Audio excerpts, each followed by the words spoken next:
ये ब्रह्मांड बहुत बड़ा है, सोचो भी नहीं सकते कितना बड़ा। अरबों गैलेक्सीज जिनमें तारे ऐसे घूम रहे हैं जैसे धूल के कण। हर तारा एक पोटेंशियल सूरज, जिसके आसपास न जाने कितने प्लैनेट्स घूम रहे हैं। क्या ये हो सकता है कि हमारी प्यारी पृथ्वी, पत्थर और पानी का ये छोटा सा गोला वो अकेली जगह है जहां जिंदगी है? ये सोच के रोंगटे खड़े हो जाते हैं, है ना? ब्रह्मांड का सन्नाटा बहरा कर देने वाला है। बाकी सब कहां है? इस ब्रह्मांड में तो जिंदगी से भरा होना चाहिए, ऐसी सिविलाइजेशन से जो हमसे कहीं ज्यादा एडवांस्ड हों। फिर भी हमें कोई सबूत नहीं मिलता, कोई सिग्नल नहीं, कोई निशानी नहीं कि हम अकेले नहीं हैं। ये है दोस्तों फेर्मी पैराडॉक्स का असली मतलब। एनरिको फेर्मी, एक फिजिसिस्ट जिनका दिमाग ब्रह्मांड के राज खोलने के लिए बना था, उन्होंने एक सिंपल सा सवाल पूछा, सब कहां हैं? उनका कहना था कि ब्रह्मांड की उम्र और साइज को देखते हुए भले ही इंटेलिजेंट लाइफ बहुत रेयर हो, लेकिन ये कहीं और भी तो पैदा हुई होगी। और उन सिविलाइजेशंस में से कुछ ने इंटरस्टेलर ट्रैवल डेवलप कर लिया होगा, पूरी गैलेक्सी में फैल गए होंगे जैसे तालाब में लहरें। फिर भी हमें इन गैलेक्टिक एक्सप्लोरर्स का कोई सबूत नहीं दिखता। मंगल ग्रह पर कोई एंशिएंट रूइंस नहीं, हमारे सोलर सिस्टम में कोई एलियन प्रोब्स नहीं, दूर के तारों से कोई सिग्नल्स नहीं। ये सन्नाटा बहरा कर देने वाला है, एक कॉस्मिक पहेली जो एक्स्ट्रा टेरेस्ट्रियल लाइफ की हमारी खोज को परेशान करती है। कुछ लोग इस पैराडॉक्स को डिसमिस कर देते हैं, कहते हैं कि हमने ढंग से खोजा ही नहीं है, या एलियंस किसी ऐसे तरीके से कम्युनिकेट करते होंगे जो हमें समझ नहीं आता। लेकिन ये सन्नाटा बना रहता है, हमारी उम्मीदों के विपरीत एक डरावनी बात। क्या यह हो सकता है कि फेर्मी पैराडॉक्स का जवाब तारों के बीच नहीं बल्कि रियलिटी के अंदर ही छुपा हो? सिमुलेशन हाइपोथेसिस, एक ऐसा माइंड बेंडिंग आइडिया जो कहता है कि हमारा ब्रह्मांड और उसमें सब कुछ एक सोफिस्टिकेटेड कंप्यूटर सिमुलेशन है जिसे किसी एडवांस्ड इंटेलिजेंस ने बनाया है। ये सिर्फ साइंस फिक्शन नहीं है। इलॉन मस्क जैसे प्रोमिनेंट फिगर्स ने पब्लिकली कहा है कि चांसेस हैं कि हम एक सिमुलेशन में रह रहे हैं। ये आइडिया कंप्यूटिंग पावर के एक्सपोनेंशियल ग्रोथ पर बेस्ड है। अगर टेक्नोलॉजी इसी स्पीड से आगे बढ़ती रही तो ये इम्पॉसिबल नहीं है कि फ्यूचर सिविलाइजेशंस ऐसी सिमुलेशंस बना सकें जो रियलिटी से अलग ही ना लगे। अगर हम सच में एक सिमुलेशन में रह रहे हैं तो ये फेर्मी पैराडॉक्स को एक्सप्लेन कर सकता है। शायद हमारा सिमुलेटेड यूनिवर्स ऐसे डिजाइन किया गया है कि इसमें कोई और इंटेलिजेंट लाइफ ना हो, या शायद प्रोग्रामर्स किसी रीजन से कांटेक्ट होने से रोक रहे हैं जो हम सिर्फ गेस ही कर सकते हैं। हालांकि सिमुलेशन हाइपोथेसिस एक एक्स्ट्राऑर्डिनरी क्लेम लग सकता है, लेकिन कुछ ऐसे हिंट्स हैं जो बताते हैं कि हमारी रियलिटी वैसी नहीं है जैसी दिखती है। क्वांटम मैकेनिक्स अपने अजीब रूल्स और काउंटर इंट्यूटिव बिहेवियर के साथ सजेस्ट करता है कि यूनिवर्स फंडामेंटली डिजिटल हो सकता है। स्पेस टाइम का पिक्सेलेटेड नेचर, सब एटॉमिक वर्ल्ड के स्ट्रेंज लॉज, ये सब सिमुलेटेड रियलिटी के सबूत हो सकते हैं। कुछ फिजिसिस्ट ने सिमुलेशन हाइपोथेसिस को टेस्ट करने के लिए एक्सपेरिमेंट्स भी प्रपोज किए हैं, उस अंडरलाइंग कोड के साइंस खोजने के लिए जो हमारी एग्जिस्टेंस को गवर्न करता है।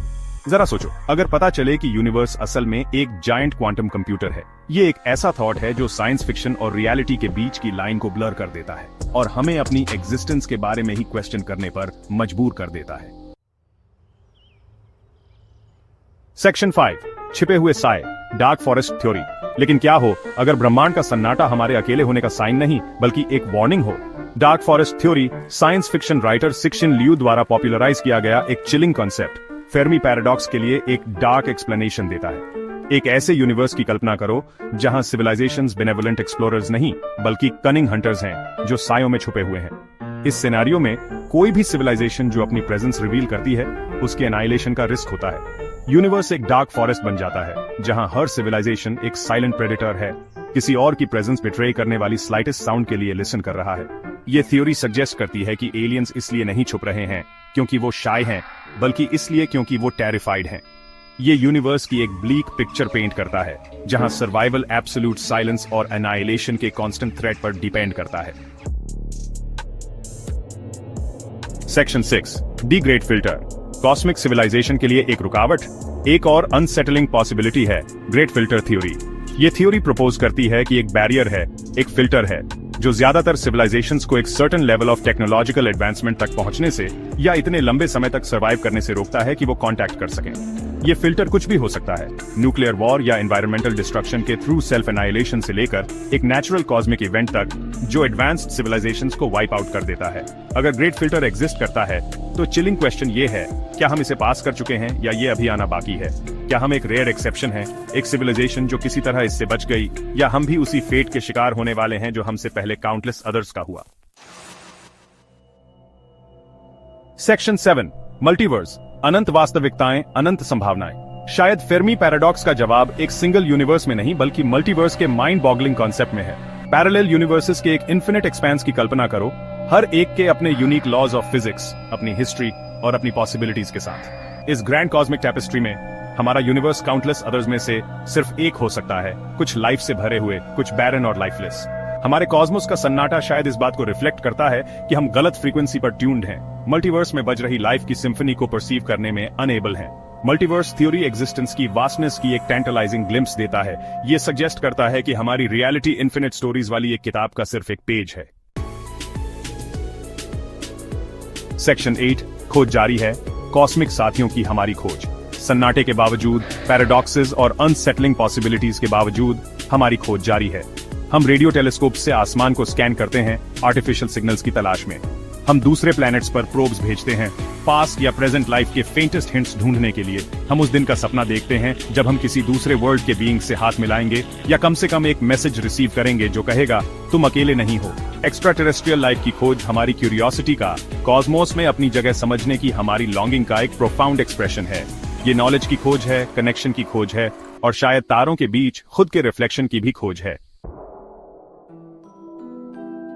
सेक्शन 9 हमारी समझ से परे एक वास्तविकता, परेशान करने वाला सच। यूनिवर्स अजूबों से भरा है, ऐसे मिस्ट्रीज से जो हमारी समझ को चैलेंज करते हैं और हमारी इमेजिनेशन की बाउंड्रीज को पुश करते हैं। फेर्मी पैराडॉक्स एक ऐसा ही मिस्ट्री है, एक कॉस्मिक रिडल जो एक्स्ट्रा टेरेस्ट्रियल लाइफ की हमारी खोज को हॉन्ट करता रहता है। शायद हम अकेले हैं, एक इंडिफरेंट यूनिवर्स में कॉन्शियसनेस की एक सॉलिटरी स्पार्क। शायद हम एक सिमुलेशन में रह रहे हैं, हमारी रियलिटी एक कॉस्मिक कंप्यूटर प्रोग्राम में कोड की लाइंस से ज्यादा कुछ नहीं। या शायद सच्चाई इससे कहीं ज्यादा स्ट्रेंज है, ज्यादा वंडरफुल है और ज्यादा टेरिफाइंग है जितना हम इमेजिन कर सकते हैं।